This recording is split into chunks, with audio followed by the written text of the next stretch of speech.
This is why I stopped investing in dividend stocks, sold them all, and am now completely different in terms of my investing portfolio strategy going forward. For almost 2 years, I took basically our emergency fund and put that into dividend stocks because I thought, why not? As long as we meet or exceed what like a standard savings account would be, then it's worth doing this. And it's kind of fun, and we learn about dividend stocks, and it's a good time. I bought some books about dividend investing, and I tried to kind of figure out, why do people dividend invest and why do other people not? And now, after basically 2 years of figuring this out, I've decided to entirely stop dividend investing. So today I'm going to tell you exactly why. I'm also going to update you on the last 2 months of dividends that I got, because it's been a while since I made a dividend portfolio update video. I measure my dividend progress not just in terms of dollars, but also if it was a full-time employee working for me, how much money would it be making me per hour? Also, how long would it take me to use this dividend money to buy a race car, to buy a sim racing rig, and also how many burritos can I buy with my dividend returns from each month. These are just fun metrics that I've used to track my progress over time. I'll share with you all of the numbers so you can see exactly everything that's happening and also the rationale as far as why. First up, the numbers: August, September, and October of 2025. In August, we got kind of a normal month. It wasn't a particularly high, amazing, great month, but we got a total of $122 in dividends, and that's with my total contributions being $30,723. If you had that same exact amount every month for an entire year, that'd be a 4.79% return, which is pretty decent. You know, it's better than a savings account. It's better than CDs.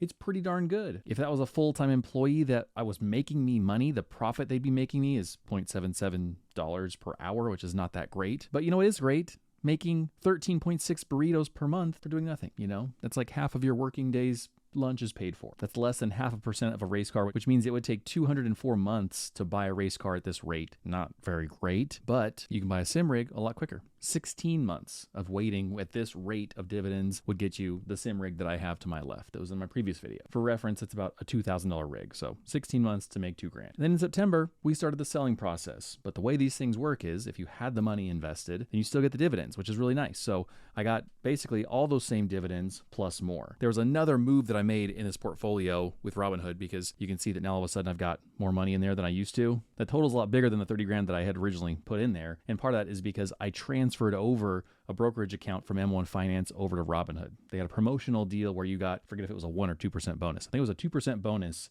if you transferred over money from another brokerage. I had to wait a few days. It was pretty annoying, but the money has come in and transferred over. And so the money that I had there in that M1 Finance account was a few dividend stocks, but it was mostly just index funds. So that's what you can see here in September also, that I had VXUS, VOOG, and VOOV also in there producing dividends. That got moved over. Now I'm technically still making dividends from that money, but that's not the point of those funds. The point of everything up here above, in terms of a stock or a fund, was to generate dividends. These are equities that happen to generate dividends. Sort of a different portfolio philosophy. So what that amounted to, as you can see, is bigger dividends, $156 in that month. That's a yearly return of 6.11%. which is pretty freaking awesome. That's almost exactly $1 per hour. If it was a full-time employee working for me, you know, a month, 160 work hours, it's not bad. We're up to 17.4 burritos, 160 months to wait to buy a race car, or barely a year to wait to buy a sim rig. Then thus far in October, I've gotten a few dividends here, but I wanted to make this overall update to explain to you why I've stopped dividend investing, and also explain what I've done instead, which is a little bit of a precursor here. If you look at the dividend, if you will, that I got from this particular investment, you can see that I moved a bunch of money that was in dividend stocks just into SGov, which is U.S. Treasuries. It's a short-term Treasury ETF that just regularly spits off right now about 4.25% in terms of a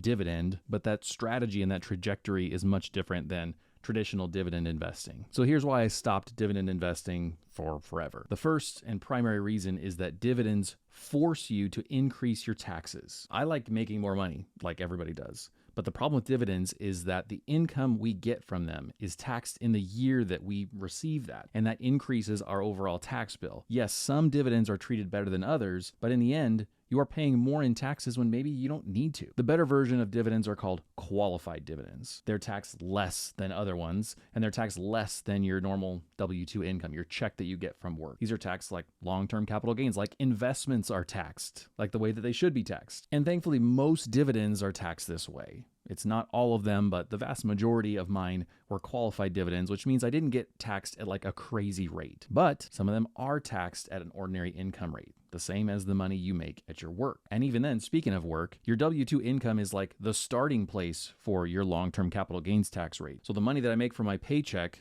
is taxed, and then all that money that I get from either qualified or unqualified dividends is put on top of that, and it's sort of a worst case scenario as far as adding on extra income. Here's some information so that you can see the exact numbers of this, because qualified dividends versus ordinary dividends are taxed very differently. So here's some more specific numbers. But the tax rates for qualified dividends are pretty decent as long as you aren't making other W-2 income. But because this bucket starts to get filled up first with your W-2 income, then all your dividends are taxed on top of that. It just means I'm inviting an extra tax bill. Do I need this money today? Am I actually buying Burritos and Racecars? No.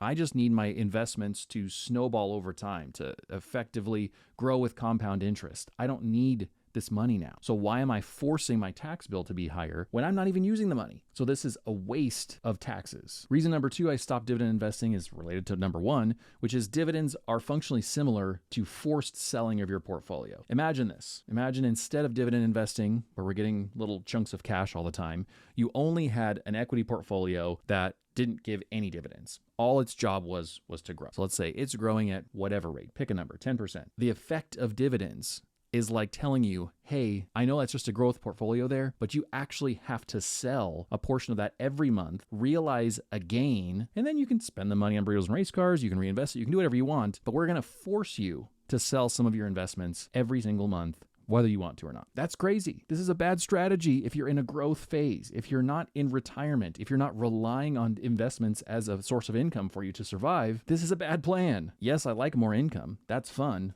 But I'm literally not using it. It's just there to grow. And so this is an inefficient way for that growth to happen. That's the point here. If you had a taxable brokerage account like I do, if you're investing with Robinhood and all of your investments were strictly in growth and you weren't dealing with dividends, then you wouldn't be realizing those taxes every single year. You don't get taxed on gains that you haven't made yet. If it goes from being worth $180,000 to $200,000 next year, my tax bill is zero. But if you realize $20,000 in dividends, your tax bill is substantial. I hope that makes sense. And then reason number 3 I've stopped dividend investing forever is that dividends get worse returns than growth-oriented investments. This has always been true, at least whenever we look at things in terms of 5, 10, 20 years. Dividends are produced by an excess of a company whenever they don't have a better use for that money. They've said, you know what? We don't need this money to reinvest and grow. We don't need this money to pay off debt. We just have this extra money and we're going to satiate our investors by giving them a dividend. In contrast to that, companies that take their profits and reinvest into their company by hiring people, by buying technology, by buying equipment, by figuring out a new market to go and try and take over, they grow and add more value to the bottom line of their company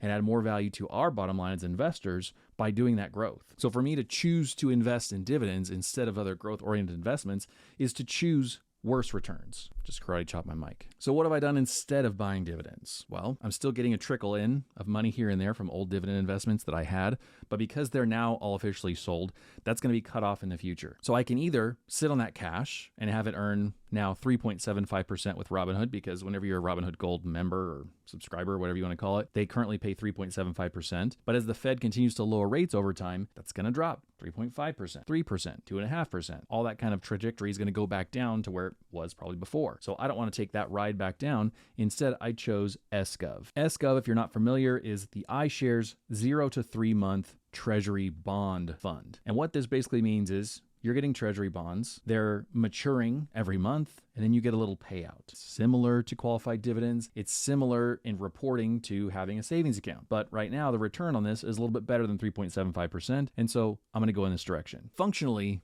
it's cash. Functionally, if we need it to put a new roof on our house or to remodel our landscaping in the front yard or whatever we're doing, we can grab that money and use it for whatever we want. This fund doesn't appreciate. All it does is generate that return over and over. You can see the stock price as it goes up towards the end of the month. Then whenever they issue their dividend, then it falls back down to the lower level. Then it goes back up again. They issue out that cash payment dividend. Then it goes back down again. This is all it does. It's never meant to appreciate. It's not going to change in price. The underlying asset will be what it is because it's a treasury. If I'm honest about stopping dividend investing, I'm a little bit bummed because it doesn't give us as much to talk about. But if I look in my Notion tracker of videos to make, I've got like 5 or 10 other ones to make. There are other things for us to talk about and strategize. I started a new job in May, and so now I've got a 401k. We can talk about that. I recently have developed a hatred for Roth IRAs and Roth 401ks. We can explain that and get into that because so many people recommend those kinds of investing accounts. They're really popular. People love them. And in the past, I've loved them. I've recommended them. And now I don't. I've had a total change of heart about that. I've been consolidating different accounts into Robinhood to get those different bonuses. Is that a good idea or not? Should we keep our accounts all together in kind of one? Does it make sense to have them spread out in different areas for different reasons? What happens if I leave this job? What about that 401k then? There's plenty of stuff in the world of personal finance to talk about. There's plenty of stuff when it comes to retiring early, becoming financially independent, all of those different topics. So what I'd like from you is a suggestion on a video that you'd like to see. Specifically, if it's something I just mentioned, then put that in the comments and say, hey, that one video sounded good about whatever it is. One thing that I've had some pushback on lately that I'm surprised, let me know if this video would be interesting to you, is people thinking that it's not worth investing because for one reason or another, either inflation is going to eat the value of your investments, so it's not going to be worth as much as you think, or people feeling like I'm just accumulating money just to feel good about myself or for no real reason, like there's not an end game. I'm just accumulating to accumulate. Like there's a weird kind of cynicism around investing that people feel like this is a pointless pursuit, which to me, it feels like the opposite, but there's a real crowd, and maybe that's you, that feels like this is aimless, this is pointless, that we shouldn't be doing this. And so if you have those feelings, then please leave me a comment so that we can talk about that. And then also if that's like a dedicated video that we should make, then let's make it. It's me alone in the bedroom. I will make it for you, but just want to hear what you think. That counts as a secret comment word for today. Sorry I've been gone for so long. I've been busy with new job. I shot some really long form videos for friends just as favors, and so that's been taking up a little bit of time. I just started exercising again, so I'm really excited about that because the new job is desk job. You know, I'm just sitting all day. I commute, then I sit, then I commute home. There's lots of sitting. It's not good for me. So I'm excited to work, get out some inflammation, get out some endorphins and have some fun doing that. But videos will continue to flow. I promise I will still make videos. It won't be daily. It won't probably even be weekly, but they'll be happening. Thanks for being here. I'll see you next time. Bye.